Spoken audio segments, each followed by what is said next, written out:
My mom and sister threw a huge extended family kids party.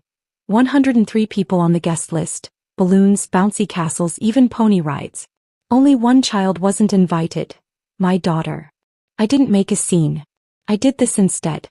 3 weeks later, my sister had to change towns. It didn't even cross my mind that we weren't invited. Not for 1 second. Not while I helped Lena frost the lemon muffins that morning. Not while I curled her hair and she told me for the 3rd time that week how excited she was. Not even as we pulled into the parking lot and I saw the rainbow balloon arch and a bubble machine going rogue near the welcome sign. Not once. If anything, I felt a little guilty for not having done more this year. Normally, I'd be there setting up the tables and yelling at my sisters for forgetting the juice boxes again. But not this time. This time we were just guests. And I was relieved. Or so I thought. We walked up the familiar gravel path, Lena in her glitter sandals and a pink tutu she'd outgrown 2 inches ago but absolutely had to wear. She was carrying a foil-covered tray of muffins like it was her ticket to joy. She'd even stuck a little paper label on top that said, Lena's Lemon Stars. I had my purse, my keys, and that low-grade anxiety that comes from not knowing if someone's already cut the cake. The usual. There was a check-in table this year. That was new. A teenager I vaguely recognized was holding a clipboard, squinting against the sun like he was guarding access to a private yacht. Names, he asked. I gave him our first names, smiling. I assumed it was just for t-shirt sizes or a head count for the magician. He frowned, flipped a few pages, then looked back up. You're not on the list. I laughed. That's okay. I think we were just missed. I'm Joel, this is Lena. We brought muffins. The kid glanced around. Sorry. I was told to only let in people on the list. I blinked. Seriously? He nodded. He didn't look sorry at all. He looked like he wanted to disappear. Till I smiled. Okay, well, could you maybe check again? Last name's Hartman. We've literally never not come to this. He hesitated. Yeah. I'm really not supposed to. From the corner of my eye, I saw someone walking toward us. I didn't need to look directly. I already knew that gait. Polished shoes on grass. Tight-lipped expression. Event t-shirt tucked in. My older sister Brittany. Of course. She stopped next to the table and gave the teen a pat on the shoulder like he'd done a good job blocking the trolls. Then she looked at me. Joelle. Brittany. I nodded at the tray. We brought muffins. You weren't invited. I waited. Nothing came after that. Just those 3 words. What? You weren't on the list, she said. You weren't invited. I stared at her, waiting for the joke to land. For her to say I'd been pranked or whatever petty thing she was doing this time. Nothing. I let out a short breath. I assumed it was a mistake. We're always invited. We're family. She folded her arms. You said you weren't involved this year. Yes. I said I couldn't organize it. I never said we weren't coming. Well, she shrugged. I figured you'd understand. Understand what? That we'd been erased? Lena tugged on my hand. Mom. I turned to her. It's okay, baby. We're just sorting something out. But my heart was already hammering. Behind Brittany, my mother appeared. She was wearing oversized sunglasses, which she only ever wore when she wanted to not be seen while being very seen. She didn't say anything. She just stood behind my sister like a security detail with pearls. Joelle, Brittany said, please don't make a scene. Actually laughed. I'm not making a scene. I'm standing at a kid's party holding lemon muffins. You're raising your voice. I'm not. People are looking. Let them look, I wanted to say. But I didn't. Because Lena was standing right there. And her glitter sandals were trembling. Then came the part that'll stay with me forever. Lena looked up at Brittany, hopeful. Can I go in though? Please? Ava said there's a rocket game. Brittany crouched to her level. No, sweetie. Not today. It's not your fault, it's your mom's. I froze. Just for a second. Then I leaned down, gently took Lena's tray and turned around. We walked back to the car in silence. Behind us, someone turned up the music. A bubble popped against the back of my arm. Lena didn't say anything until we were halfway home. Then quietly she said, "You ruined it." I didn't answer. Because I didn't trust myself to speak. My hands were shaking on the steering wheel. My chest felt tight. I was somewhere between burning up and freezing cold. It wasn't just the humiliation. It was the not knowing. The way they all acted like it was obvious. Like I'd done something so unspeakable that uninviting me and my daughter was somehow acceptable. When we got home, Lena went to her room and shut the door. I sat on the edge of the kitchen chair, still holding the muffins. The little paper label she'd written in crayon was smudged now. I don't know how long I sat like that. Eventually, I reached for my phone, maybe just to distract myself. That's when I noticed one of the old family group chats lighting up. It must have been a side thread from a past event. Reused, renamed, and no one had remembered to take me out. At the top was a photo. Taken from across the lawn but close enough to see everything. Me at the gate. Lena beside me still holding the cake tin. Brittany standing in front of us, arms crossed. And just underneath, a comment. I don't believe she had the audacity to turn up. That's when the air left the room. I still didn't know what I was being blamed for. Not yet. But I would. And when I did something they never saw coming. Some people are bad at budgeting. Some people can't resist carbs. Me. I can't say no. I've said yes to things that made me cry. I've said sure while internally screaming. I've said of course, while fantasizing about running away and changing my name. It's not even that people expect me to step up. It's that they know I will. My mother knows. My sisters know. Even my 9-year-old has started to catch on. I'm not proud of it, but there it is. I once stood in front of a mirror, practiced saying no, like it was a foreign language, then drove to my mother's house and agreed to organize a 60-person brunch for my aunt's 3rd wedding. I was 9 weeks pregnant. The only thing I should have been organizing was a nap schedule and ginger ale rotation. Instead, I was negotiating centerpieces with my mom while discreetly vomiting into a reusable grocery bag. She barely looked up. Joel, can you just take care of the seating chart? Brittany's too busy with the cafe and Rachel doesn't do well with Excel. I'm the middle sister. Brittany is older, polished, commanding, the kind of person who speaks in bullet points. She runs a cafe in town. Not a cozy kind, but the sort that has overpriced foam art and oat milk policy signs. She's always being praised for being put together, but that's mostly because she's always surrounded by people like me doing the dirty work. Rachel is younger. Emotionally soft. The baby. She cries easily, panics when plans change, and generally floats through life waiting for someone to solve things. That someone has always been me. Then there's my mom. Duh. Vintage pearls, critical tone, suspiciously good at ignoring things that don't match her version of events. She favors Brittany so blatantly it could be used as a teaching aid in a psychology course. Brittany can do no wrong, even when she's actively doing wrong. Rachel gets babied. Me. I'm useful. That's not bitterness. That's logistics. Growing up, I was the one who got things done. If Brittany forgot to prep her science project, I stayed up with her until midnight building it. If Rachel lost her costume the night before the school play, I turned a paper bag into a vest and wrote her lines on my hand so she wouldn't forget them. If Mom needed help prepping Christmas dinner, I was mashing potatoes before I had boobs. It wasn't framed as Joelle does more. It was just expected. Even now, when I look back, I don't remember many moments of feeling seen.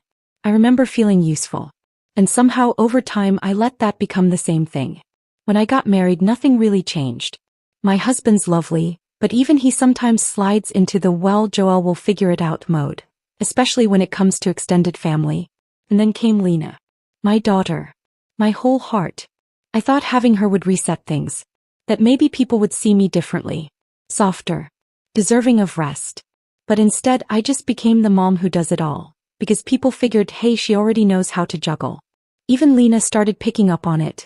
At 7 she was already saying things like, Mom, you always do the cupcakes, and you're the best at the decorations, and Dad never knows where anything is anyway. It hit me one day in the middle of making 3 separate lasagnas for 3 separate potlucks, that I was raising a daughter who saw me as a convenience. And not because she was selfish, because that's how I'd trained her. That's how I'd trained everyone. The breaking point came earlier this year. We were planning a milestone birthday party for a cousin. Something big. Balloons. A band. Gift bags for kids who weren't even born yet. And of course I was heading it up. I said yes before I'd even checked my calendar. Brittany said she was swamped with the cafe. Rachel said she'd help where she could. I said I'd take care of it. 3 weeks into the planning, I was rushing down the stairs with a tray of printed menus and my laptop under one arm when I slipped. Brittany was at the bottom of the staircase. He saw it happen. She didn't even flinch. I hit the landing hard. Broke my leg in 2 places. Ended up in a cast with doctor's orders to slow down for at least 3 months. I told my family in our group chat. The responses? Will the venue still have the final guest count? Do you want me to take over the playlist? Are you sure it's broken? Not one. How are you? Not even from mom. I started physical therapy, fell behind at work, and for the first time in my life, started saying things like, I need to rest, and I can't do that right now. Felt alien. Like I was impersonating someone braver. By the time the annual cousin carnival rolled around, I was barely caught up at work. My leg was healing but not fully. And my therapist said, gently but firmly, you need to stop treating rest like a reward. It's not something you earn. So I said no. For the first time I told my family, I can't help with the carnival this year. I need to focus on recovery and work. I didn't even say I wasn't coming. I just said I couldn't run it. Brittany was livid. She didn't say it outright, but she made her feelings known, through group messages dripping in passive aggression and snide comments about how some people can't be counted on anymore. Mom chimed in with things like, we all have to make sacrifices, and I just hope you're not making excuses. Meanwhile, Rachel stayed quiet. Dad? I don't think he ever read the thread. And yet I still assumed we were invited. Because despite everything I figured they were just mad. Petty. Maybe passive-aggressive. But not cruel. I thought we'd show up, Lena in her glitter sandals and me with a plate of lemon muffins, and maybe I'd get some cold looks, but we'd still be there. I didn't realize that saying no just once would cost me everything. But I was about to find out. And after that, I'd do something none of them saw coming. I didn't sleep that night. Not because I was angry. Not even because Lena was still crying off and on in her room, asking questions I couldn't answer. It was because I didn't understand. And I've always been someone who could take a lot, as long as I understood why. That night, all I could hear was my mom saying, you know why, and my sister blocking the doorway with a smile like she was doing me a favor. Except I didn't know why. Not really. So the next morning I made coffee with shaking hands and opened the school directory. I typed in one name, Emily Carrington, one of the other moms. Her kids were at the party. He was nice. We'd exchanged cookies and emergency socks. I didn't overthink it. I just called. She picked up on the second ring. Joelle. Her voice already told me everything. You heard? I asked. A long pause. Then, are you okay? No, I said. Emily, I need you to tell me what people are saying. Please. I'm not going to yell, I need to know. She hesitated. But not for long. Okay, she said. Well, Brittany told everyone you were supposed to organize the party this year. That you confirmed everything months ago. Venue, caterers, all of it. What? And then, you just disappeared. I was silent. She said you stopped answering texts. That you were overwhelmed and not doing well. That you pulled out last minute and didn't tell anyone. That's a lie, I said flat. I figured it might be, she said quickly. But that's what people were told. That you bailed the week before, that your leg wasn't really that bad anymore, and that you might have taken the money. I blinked hard. What money? She said she gave you the funds to cover the deposit and that you never paid the venue. People were scrambling to fix it last minute. I couldn't even speak. I felt like I'd been slapped. Emily. I told them I couldn't organize it this year. I said it a month in advance. I have a doctor's note.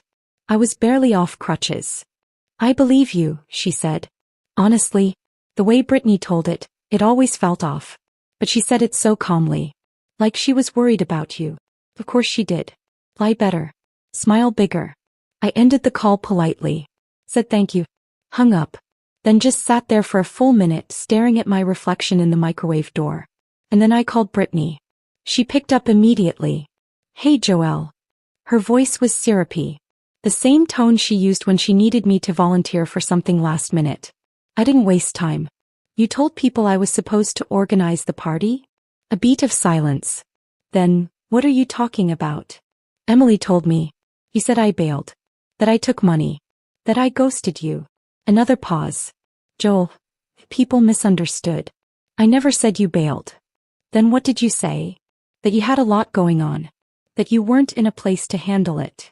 I told you I couldn't do it. I said it clearly. A month in advance. You've never said no before, she snapped, suddenly sharp. You assumed I'd show up anyway, I said. Well yeah, she said like it was obvious. I thought you were just stressed. You always pull through. I didn't think you were actually quitting. I didn't quit, I said. I set a boundary. And you threw me under the bus. That's not fair, she said. I was under pressure. Everything was falling apart and you just walked away. I had a broken leg, Brittany. You were walking just fine. Actually laughed. You do realize physical therapy isn't magic, right? It doesn't mean I can run a 100-person carnival. I'm sorry if I hurt your feelings. This isn't about feelings. You told people I stole money. I never used that word, she snapped. You implied it. You let them think it. And you made my daughter feel like trash in front of 100 people. She didn't say anything. Did Mom know? She was trying to protect you. No, she was protecting you. Like always. Another silence. And then she said it. You're blowing this way out of proportion. You've always taken things so personally. I was publicly excluded from a family tradition you destroyed, and you made me the scapegoat. She sighed. Can we just move on? I hung up. I sat on the couch for a long time after that. Not crying. Not shaking. Just still. Because I wasn't confused anymore. She hadn't panicked and said something dumb. She hadn't miscommunicated. She made a choice. When she couldn't pull off the party on her own, she took my name and set it on fire. And everyone watched it burn. All those years I'd been the one running around behind the scenes, setting tables and fixing banners and smoothing every wrinkle, and the second I stopped, they turned on me. Not just Brittany. Not just Mom. Everyone. Because it was easier to believe the unreliable middle sister flaked, than to accept that the golden child failed. That night, I pulled out an old accordion folder from the closet. Inside, receipts, email threads, guest lists from previous years. Texts where I coordinated vendors. Budget spreadsheets in my name. The file from my doctor confirming my leg fracture. A screenshot of the message I sent the family group chat telling them I couldn't run this year's party. I hadn't kept these things out of spite. I kept them because I'm the kind of person who builds binders for birthday parties.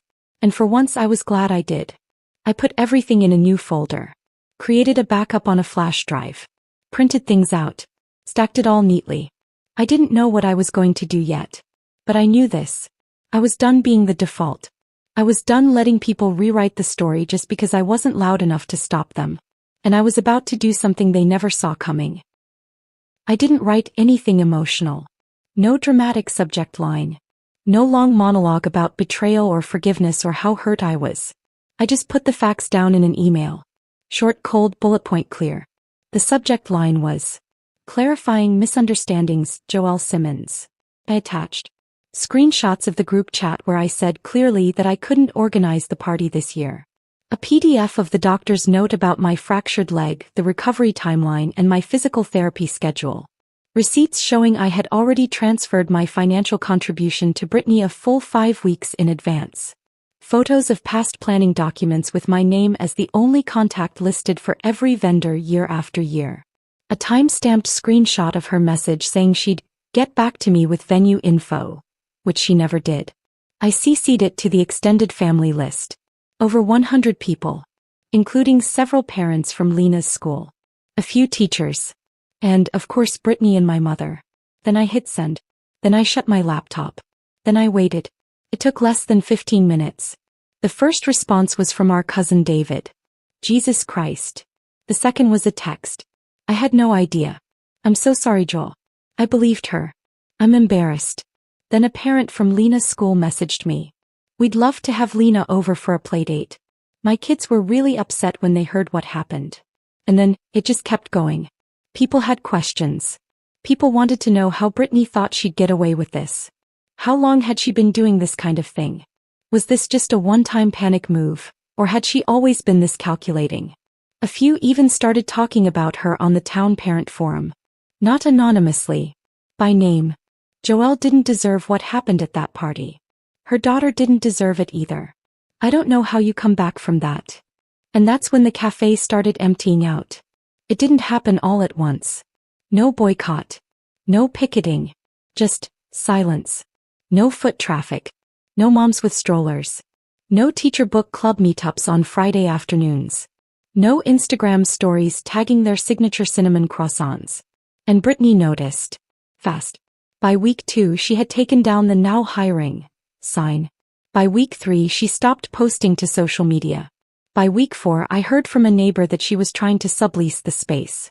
Mom didn't call until the end of week 5. I let it go to voicemail the first time.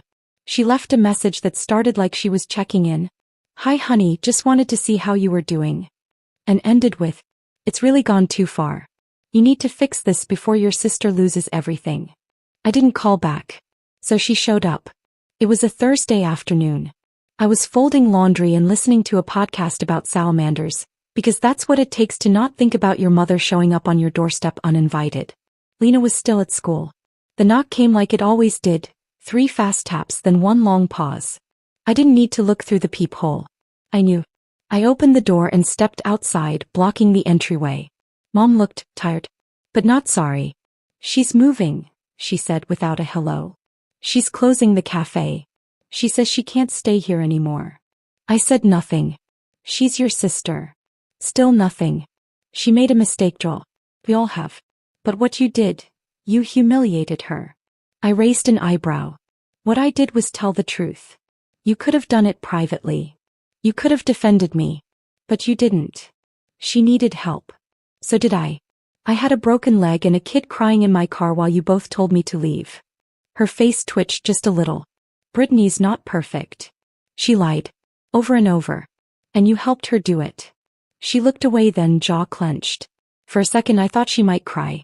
But instead she pulled herself upright like she was the one with the moral high ground. "She's leaving town. Are you happy?" "Happy? No. Not even close." But I wasn't sad either. What I felt was done. Like something heavy had finally been cut loose. She looked at me again. A little sharper. "You always had to make things difficult." I gave a dry smile. "No, Mom. I always made things easier. For you. You just didn't notice." She blinked. I stepped back. Just enough to make it clear the conversation was over. "Tell Brittany I hope she finds peace somewhere. But I'm not fixing this." Then I closed the door. And this time it felt good. Later that week, my husband asked if I wanted to help organize the fall neighborhood potluck. He said it like it was a casual question, like I hadn't spent the last decade buried in sign-up sheets. And just one more thing. I didn't hesitate. I looked up from my coffee, smiled, and said, "No." Just like that. No explanation. No apology. No nervous laugh. I didn't flinch. I didn't try to soften it with, "Maybe next time," or, "I wish I could." Just, no. And the world didn't end. The sky didn't fall. He blinked, nodded, and said, "Fair." I think that was the moment I realized. I'm not scared of being the bad guy anymore. Not if the only alternative is being invisible. It's been a year. I don't talk to my parents much anymore. My dad checks in every now and then. My mom, not so much. They moved a few months back, to be closer to Brittany and her kids. Make of that what you will. What surprised me was my younger sister Rachel. She showed up one afternoon with coffee and said, "I've been thinking. I followed their lead too much. I shouldn't have." That was it. No big speech. Just honest. And we've been closer ever since. As for me, I still organize the occasional fundraiser or birthday picnic. But only when I want to. And now when I say no, people take it seriously.